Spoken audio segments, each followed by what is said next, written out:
hacer un trabajo en el que ustedes deben utilizar, pues digamos que todas las herramientas que yo les ofrecí durante el periodo sobre las temáticas de evolución. Todas esas temáticas las vamos a usar para que ustedes hagan pues como un escrito crítico sobre lo que hemos visto, sobre lo que es la evolución, los cambios genéticos y pues cómo se dan esos cambios genéticos en las diferentes especies, no solamente en la especie humana, sino en las diferentes especies y así pues poderlo relacionar con temas de actualidad. ¿Qué temas de actualidad? Pues básicamente quiero que ustedes hagan un paréntesis y una comparación entre lo que es todo esto de las cirugías estéticas y todo lo que es pues el proceso de cambios genéticos y herencia genética como tal. Entonces, pues para el trabajo que vamos a hacer, yo voy a hacer la explicación y ustedes tendrán que investigar algo sobre las cirugías estéticas y pues qué implicaciones tendría eso para lo que es la evolución genética. ¿Qué pasaría con la evolución genética cuando nosotros nos realizamos ese tipo de cirugías en nuestro cuerpo, ¿cierto? Entonces, ahora cuando terminemos de hacer la clase, yo explicaré en qué consiste el trabajo y ustedes tendrán que, como resultado, entregarme ese trabajo. Hoy no vamos a ver ambiental. Necesito que terminen de entregarme todos los videos y adicionalmente, pues vamos a hacer una actividad el día de mañana celebrando el Día del Medio Ambiente, el Día Mundial del Medio Ambiente. Y les tengo programada pues una actividad que es directamente con la Secretaría de Medio Ambiente y ustedes pues deben entregarme un resultado acerca de esa actividad virtual que van a realizar. Entonces, por eso solamente vamos a ver ciencias naturales.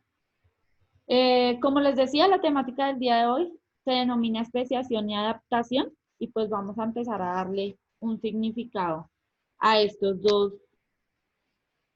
a estas dos palabras que de pronto ustedes no conocen. Como primera medida, pues, ¿qué significa la palabra especiación? Entonces decimos que la palabra especiación es el proceso mediante el cual una población determinada va de un lugar a otro, ¿cierto? Se aísla, se va a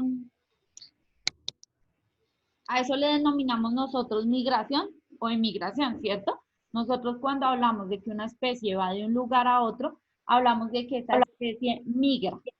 Cuando hablamos de que esa especie migra, hablamos de que esa reproducción de esa especie, pues sufre unos cambios, ¿cierto?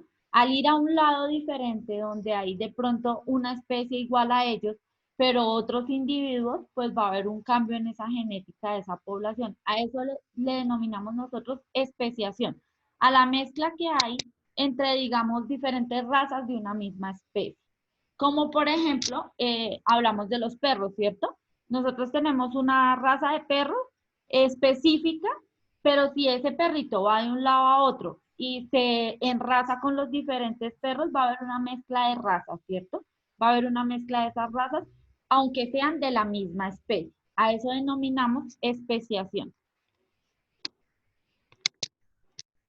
La especiación tiene dos procesos. Uno que es alopatria y otro simpatria. ¿Listo? Entonces, para que lo tengan claro, hay dos tipos de especiación. Esos dos tipos espero muchachos estén tomando apuntes para que ustedes tengan claro eso. La presentación no se las voy a colocar. Yo les voy a colocar solamente el video y una lectura de apoyo. Entonces, hay dos tipos de especiación. Una que se llama alopatria y otra que se llama simpatria. ¿Listo? Esos son los dos tipos de especiación. La especiación alopátrica también llama especiación geográfica, ¿de qué nos habla?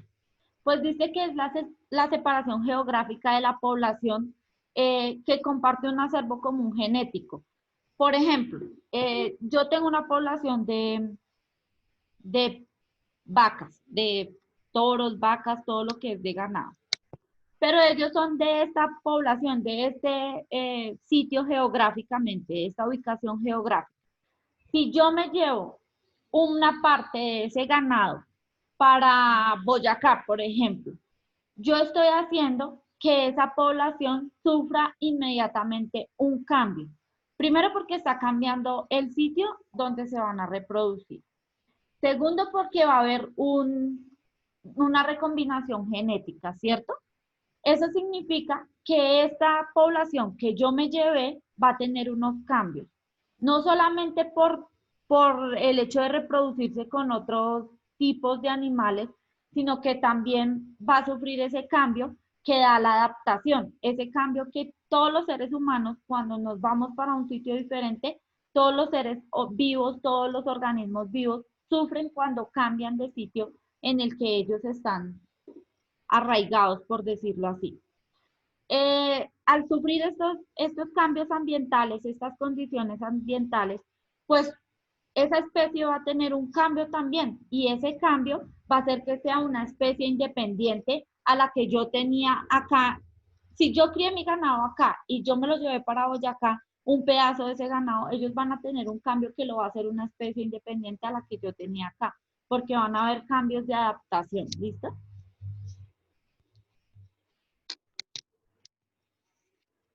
En la especiación alopátrica también nos dice que hay una barrera geográfica, ¿cierto? Que esa barrera geográfica es pues el cambio de lugar que yo le hice a la especie o el cambio de lugar que esa especie se hizo, ese cambio de espacio en el que ellos tuvieron que sufrir.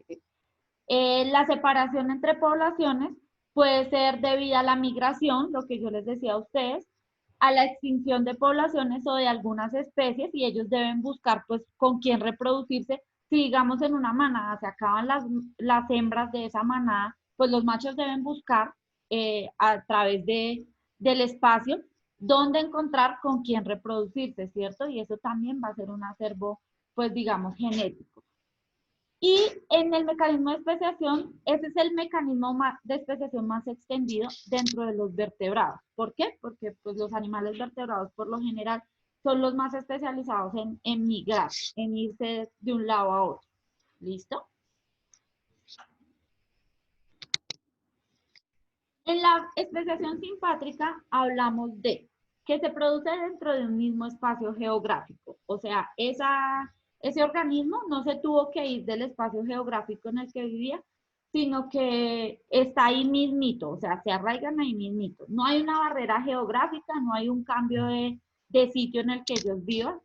Y esto implica, pues, que las nuevas poblaciones utilicen nichos como sitios ecológicos diferentes para hacer la distribución de su especie. ¿Qué significa esto? Pues que aunque estén en un mismo espacio geográfico, pues digamos como que van a haber reuniones de esa especie en diferentes lugares dentro de ese espacio geográfico, ¿cierto? Como decirlo, manadas, como por ejemplo yo hago mis manadas de ovejas y el vecino tiene su propia manada y el otro vecino tiene su propia manada, pues son nichos de poblaciones. No están divididos geográficamente, pero sí hay concentraciones diferentes dentro del mismo espacio geográfico. También la especiación simpátrica nos habla que hay un aislamiento reproductivo, lo que yo les decía, si yo tengo mi manada de ovejas y mi vecino tiene otra manada de ovejas, por ejemplo, pues mis ovejas se van a reproducir entre sí, las del vecino se van a reproducir entre sí, ¿cierto? No va a haber esa combinación genética entre las ovejas de él y las ovejas mías, a menos de que yo hiciera que eso sucediera, ¿cierto? A menos de que yo hiciera que esas ovejitas mías se enrazaran con las del vecino.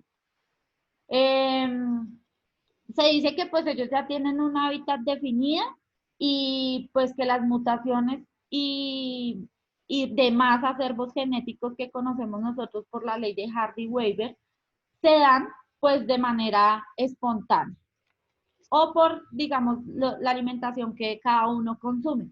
Por ejemplo, esto también tiene mucho que ver, muchachos. Y es que lo que yo les decía, si yo tengo la manada de ovejas y el vecino tiene la manada de ovejas, pero mi vecino alimenta a sus ovejas con concentrado y yo alimento a mis ovejas con comida que me sobra en la casa, esa especie de ovejas va a ser diferente a la otra, porque esta alimentación tiene mucho, mucho que ver con el desarrollo que tengan mis ovejitas, ¿cierto?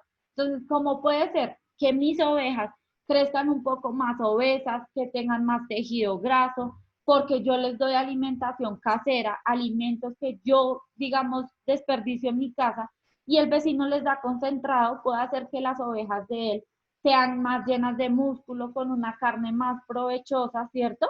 Este tipo de alimentación tiene que ver en esa especiación simpática, tiene que ver mucho porque esto, pues digamos que es el detonante para ser diferentes a las especies. Lo que nosotros consumimos nos da mucha diferencia entre lo que consume otra persona o lo que consume otro organismo. ¿Qué pasa, muchachos? Usted dice que nosotros los seres humanos logramos esta capacidad de pensar, esta capacidad de desarrollar ideas gracias a el consumo de proteínas, ¿cierto? De proteína animal, de carne, de pescado, de pollo. Cuando nosotros empezamos a cazar dentro de la evolución, esto nos hizo a nosotros consumir proteína animal y nos hizo ser un poco más desarrollados en nuestro cerebro que otras especies de animales, ¿cierto? Entonces, por eso, pues digamos que el consumo de los alimentos tiene mucho que ver con los diferentes animales. Se dice que pues esto es lo que detona pues el desarrollo, ¿cierto? El desarrollo de nosotros. Por ejemplo, hay personas que consumen solamente vegetales, a las que llamamos vegetarianos. Esas personas tienen unas falencias nutricionales, pues, que son notables y que ellos deben suplir con otros alimentos o con vitaminas o proteínas de elementos suplementarios, porque ellos no pueden suplir esas necesidades que el cuerpo tiene y a ellos empieza a caérseles el cabello, tienen problemas en la piel, se le caen los dientes. Entonces, por eso les digo, la alimentación, el tipo de alimentación que tengan las especies también detona un cambio genético dentro de las especies y eso hace parte de esa especiación simpática, ¿listo?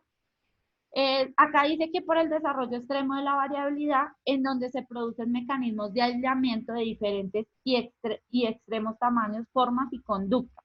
¿Qué sucede con esta especiación simpática? Lo que yo les hablaba. Yo puedo tener hay un ¿qué? Una manada de ovejas, completa, toda completa. Pero yo compro una parte, mi vecino de a un lado compra otra parte y mi otro vecino compra otra parte. De cómo yo críe esas ovejas, como el vecino del lado críe esas ovejas y como el otro vecino críe esas ovejas, depende del comportamiento de esos individuos de esa especie. Va a haber un cambio, indiscutiblemente, o sea, va a haber un cambio porque nosotros no vamos a tener la misma manera de criar esas ovejitas, ¿cierto? Nosotros no tenemos la misma manera y nosotros vamos a producir que esa especie tenga un cambio significativo en lo que es su especie como tal. O sea, son la misma especie, son del mismo, digamos que, ganado que nosotros compramos todos al tiempo, pero ellos tuvieron un cambio a través de su adaptación. Entonces, la adaptación al medio que yo le ofrecí, que el vecino le ofreció, que el otro vecino le ofreció, es lo que le permite, pues digamos que, convertirse en una especie nueva. Hay mecanismos de aislamiento genético. ¿Para qué sirven los mecanismos de aislamiento genético? Para que una especie se separe de otra, pues hay unos requisitos, son aisladas genéticamente y pues estas especies no se van a poder reproducir más porque fueron aisladas, ¿cierto? ¿Por qué sucede? Porque hay barreras de flujo genético, esas barreras de movimiento que tienen las especies, de no poder ir de un lugar a otro, de no poder enrazarse. Digamos, la manada del vecino no pudo venir a enrazarse con la manada que yo tengo acá en mi casa. Entonces, esto hace que haya un aislamiento genético, ¿cierto? Que esos genes de ellas no se crucen con los genes de las ovejas que yo tengo acá y por eso se dice que hay un aislamiento genético, un aislamiento reproductivo. Entonces, digamos que las ovejitas que compró mi vecino y las ovejitas que compré yo son diferentes porque, digamos, por la edad reproductiva que tienen. Mis ovejas son más jóvenes que las ovejas que compró el vecino. Mis ovejas se pueden reproducir tranquilamente, pero las ovejas de él ya tienen un problema porque ya no están en la edad reproductiva. O de pronto él compró más machos que hembras y esas hembras ya no pueden reproducirse más, ¿cierto? Entonces esto va a ser un aislamiento genético y pues la imposibilidad de que ellos puedan reproducirse. Los mecanismos de aislamiento impiden el intercambio de genética en esas poblaciones y pues impiden que estas poblaciones tengan una evolución genética o que se cumpla esa ley de Hardy-Weaver que dice que las poblaciones pues deben reproducirse entre ellas mismas sin importar pues digamos los con qué tipo de individuos se reproduzcan. Lo que yo les decía, el ejemplo con la ley de Hardy-Weaver, es que a mí me gusta un hombre simpático. Yo no voy a buscar un hombre simpático para estar con un hombre feo, por ejemplo. Yo siempre busco un hombre que se vea atractivo a mis ojos, ¿cierto? Entonces, ¿qué pasa? Al yo buscar un hombre que es diferente a mí, siendo yo una mujer, por ejemplo, fea, yo busco un hombre simpático, estoy haciendo que haya una recombinación de genes y que esa ley de Hardy-Weaver no se cumpla, porque yo estoy haciendo una mezcla de genética, ¿cierto? Yo estoy haciendo una mezcla de genética. Eh, los mecanismos de aislamiento son de dos tipos, uno presigótico y uno posigótico. ¿Qué significa presigótico? Pues que se impide que se forme un cigoto o un nuevo individuo. Y posigoto es que hay diferentes variables que afectan que ese cigoto que ya está formado se evolucione y se haga un nuevo individuo. Entonces vamos a hablar de los mecanismos presigóticos. Hay diferentes tipos de mecanismos presigóticos. Entonces son todas aquellas situaciones que implican que dos especies no se puedan aparear. Hay incompatibilidad genética, falta de respuesta al llamado sexual. Los animales tienen unas rutinas de apareamiento.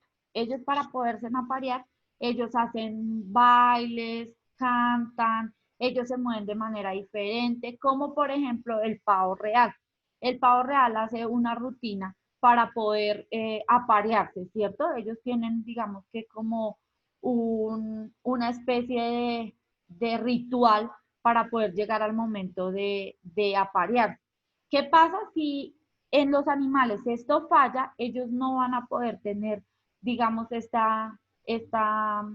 apareamiento y esta mezcla sexual. ¿Qué pasa con ellos? Son muy importantes las feromonas pues digamos que son la química de la sexualidad y al no darse estas feromonas, ellos no van a poder reproducirse. Hay una incompatibilidad de gametos, los gametos no son compatibles y por lo tanto no podrá haber el contacto entre óvulo y espermatozoide y pues no va a haber una fecundación como tal. Hay un aislamiento por diferencias de hábitat y conducta. Hay animales que aunque son de la misma especie, son conductuados de manera diferente y ellos no deciden aparearse con animales de su especie. Por ejemplo, y eso se ha visto, yo sé que ustedes de pronto lo han observado. Yo tengo un perro, pero mi perro, pues yo busco la forma de que él se aparee con una perrita para sacarle cría. Hay perros que deciden no montar esa perra. Hay perros que así sean de la misma especie, así sean de la misma raza, así sea todos juntos, yo haya planeado que eso se haga, ellos a veces no quieren montar la perra y no deciden aparearse con esa perra. Entonces, de esto nos habla el aislamiento por diferencia de hábitat y conducta. Los animales también tienen una conducta de pronto como la que tenemos nosotros. En nosotros es mucho más arraigado el hecho de esa conducta. Nosotros no vamos a tener relaciones con cualquiera para reproducirnos, ¿cierto? Nosotros escogemos, digamos que hay un ritual mucho más allá, que es el enamoramiento, el querer estar con una persona y ahí sí reproducirnos, ¿cierto? Y hay unos mecanismos posigóticos que impiden esa reproducción. ¿Cuáles son esos mecanismos posigóticos? Pues resulta de todas aquellas situaciones que impiden que el cigoto se siga formando y pues haya una anulación biológica. Por ejemplo, el aborto, cuando un individuo, cualquier individuo aborta un embrión o un feto, porque eso también se puede dar en los animales que de manera espontánea pues tengan un aborto, ¿cierto? Muerte prematura de los recién nacidos, entonces si digamos, nació el caballito, pero pues no tuvo las posibilidades digamos, de sobrevivir en el hábitat, en el ambiente, en el medio ambiente, pues se muere. A esto también hablamos un mecanismo posigótico. Esterilidad en los machos, en los adultos, en las hembras y esterilidad en los híbridos. Entonces, cuando hablamos de esterilidad en los híbridos, les voy a dar un ejemplo que ustedes conocen perfectamente. Y es cuando una yegua queda preñada de un burro o un burro queda preñado de un caballo, ¿cierto? Y nace una mula. Las mulas son nulas para tener descendencia, o sea, ellas son una mezcla del caballo y el burro, pero no pueden tener descendencias. Ellas no, o sea, ya quedan completamente estériles.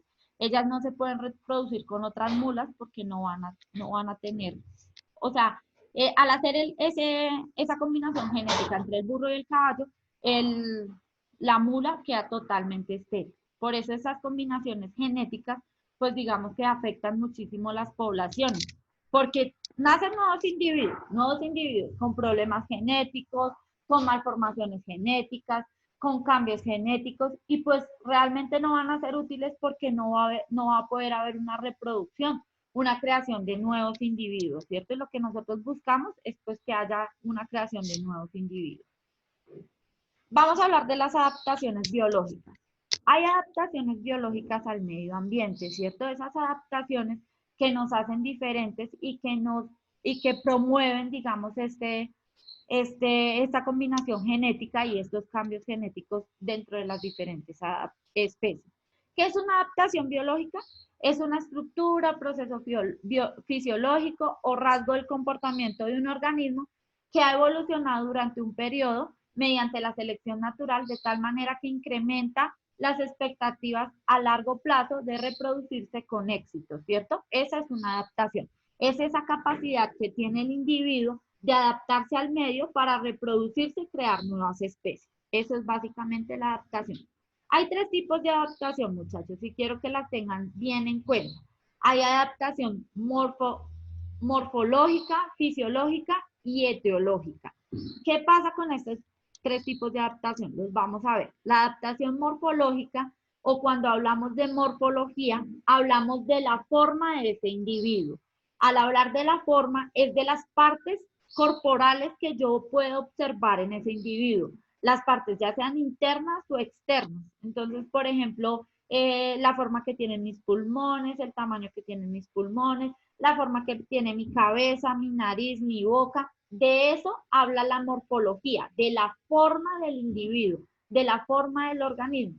Entonces, cuando hablamos de una adaptación morfológica, hablamos de los cambios en la estructura corporal de ese individuo, ¿cierto? Hablamos de los cambios que sufrió ese individuo al adaptarse a un medio ambiente. Entonces, acá nos dice que son cambios morfológicos que experimentan los organismos para adecuarse a cierto tipo de vida. Como resultado de las readaptaciones sucesivas, muchos seres vivos actuales presentan órganos vestigiales que no realizan ninguna función, pero que en un tiempo proporcionaron ventajas adaptativas al medio en el que vivía. Lo que yo les decía de la evolución. Nosotros a través de la evolución fuimos perdiendo partes del cuerpo que no necesitábamos. Y un ejemplo perfecto de esto es la apéndice. La apéndice tuvo una función, digamos, en los antepasados de nosotros.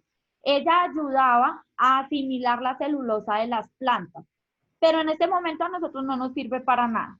Ese apéndice no nos sirve para nada y lo único que es como un centro en el que se proliferan bacterias y por eso a nosotros nos da apendicitis. Las adaptaciones morfológicas nos hablan de todos esos cambios estructurales, en esos cambios del cuerpo, de partes del cuerpo que nosotros hemos tenido a través de la evolución. Pero también les hablaba de unas adaptaciones fisiológicas, ¿cierto? Esas adaptaciones fisiológicas son las que hablábamos cuando decíamos que las personas del Tíbet que se separaron de China tuvieron esa adaptación fisiológica de sus pulmones, ¿cierto? Sus pulmones ahora tienen la capacidad de sobrevivir en ambientes mucho más hostiles, de vivir en el frío tan terrible que hay en el Tíbet, porque esos pulmones ya son capaces de respirar ese oxígeno que hay dentro del TIBET, ¿cierto? Esa fue una adaptación fisiológica. Fisiológica hablamos de la función que cumplen esas partes de nuestro cuerpo. Entonces, cuando hablamos de una adaptación fisiológica, hablamos de esa adaptación a las funciones que realiza mi cuerpo como tal. Y cuando hablamos de adaptaciones etiológicas o teológicas, hablamos de esas adaptaciones de comportamiento, esos cambios de comportamiento que tiene un individuo al adaptarse a un medio ambiente, ¿cierto? Hablamos de esos cambios que un individuo debe tener para poder sobrevivir dentro del medio en el que se está desarrollando. Entonces son esas costumbres, ese dicho de a donde fueres, haz lo que vieres, es lo que realizan muchas especies para mantenerse con vida cuando deben migrar a otros lados. Entonces, estas adaptaciones nos hablan de, digamos, todos esos cambios de comportamiento que tienen las diferentes especies para poder sobrevivir. ¿Entendido hasta ahí, muchachos? Muchachos. Sí, señora. Sí, señora. ¿Claramente? Listo, muchachos. Sí, señora. Necesito que ustedes tengan muy presente pues todas las pautas que yo les di el día de hoy, todo lo que les expliqué el día de hoy y pues que lo relacionen con lo que habíamos visto anteriormente. El trabajo del día de hoy y que ustedes tendrán que entregarme para la próxima semana será un, un ensayo, un ensayo en el que ustedes relacionen todas las temáticas que hemos visto, esta última, de adaptación y de especiación, con todos los cambios que nosotros estéticamente nos realizamos. Ustedes que van a averiguar qué sucede con las cirugías estéticas. Todas las cirugías estéticas que puedan. ¿Qué sucede con todas estas cirugías? Y cómo ellas, pues, se relacionan con toda esta evolución genética que nosotros hemos tenido. ¿Qué pasa si yo soy una mujer completamente operada, que me he operado hasta, mejor dicho, todo? Yo me he operado todo, pero yo tengo un hijo con un hombre muy guapo. ¿Qué sucede con ese individuo que yo tuve? ¿A qué estaríamos llegando con ese individuo que yo tuve? Porque yo soy una mujer completamente modificada, ¿cierto? Yo me cambié todo. El acervo genético es algo que pesa y yo voy a tener esos genes. O sea, eso es algo que yo no puedo cambiar. Mi genética está por dentro mío. Mis células tienen mi genética. Mis células dicen quién soy yo realmente. Aunque ustedes de forma corporal me estén viendo operada, que me hice arreglos, que me hice una cosa y otra, dentro de mis genes hay una historia, ¿cierto? Mis genes dicen quién soy yo realmente. Ellos muestran quién soy. Ellos son mi mapa. Ellos son quienes dicen qué tengo yo y cómo debería ser yo, ¿cierto? Entonces, nosotros podemos engañar, digamos, a los ojos de los otros seres humanos, pero nosotros no podemos engañar la genética y esa herencia evolutiva que yo he tenido, ¿cierto? Entonces, yo necesito que ustedes hagan un ensayo de por lo menos 2 hojas. 2 hojas. Estoy hablando de 2 hojas, muchachos. Ese ensayo será el trabajo final para cerrar este periodo con ustedes y pues digamos que será la nota más importante dentro del trabajo que hemos realizado de genética con ustedes y todo esto que tiene que ver con genética. Muchachos, yo les pido que si ustedes tienen que hacer gráficos, que si ustedes tienen que explicar de una manera gráfica dentro del ensayo, lo pueden hacer. ¿Qué voy a tener en cuenta? Pues digamos que ustedes tengan muy claros los temas que hemos tratado, la relación que ustedes hagan entre cambios estéticos y modificaciones estéticas corporales y evolución del ser humano. Y voy a tener en cuenta la ortografía, muchachos.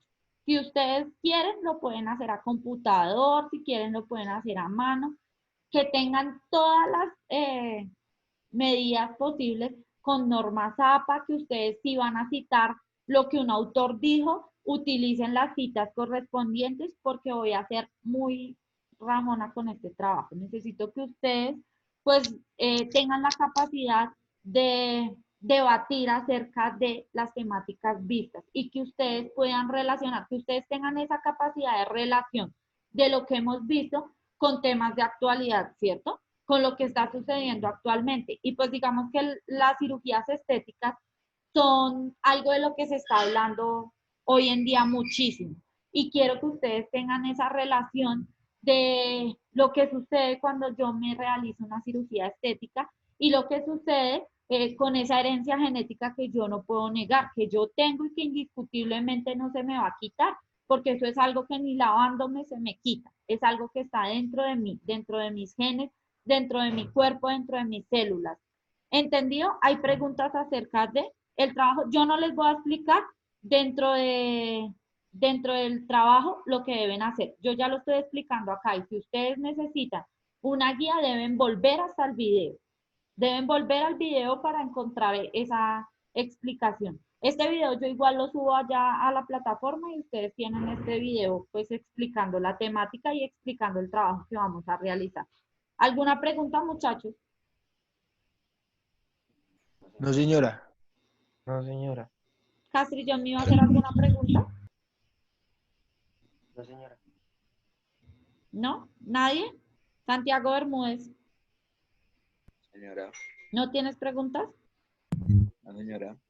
¿Entienden perfectamente lo que yo quiero o lo que estoy buscando con el hecho de que ustedes realicen este trabajo? ¿Qué es lo que yo quiero que ustedes, a qué punto quiero que lleguen? Sí, señora. Listo. Entonces, muchachos, que tengan un buen día. En el transcurso del día estaré habilitando la plataforma para que ustedes empiecen a desarrollar el trabajo. Que estén muy bien, que tengan un buen día y hasta luego. Chao, muchachos, que estén bien. Hasta luego, profe. Gracias. Que estén bien. Hasta luego, profe. Hasta luego.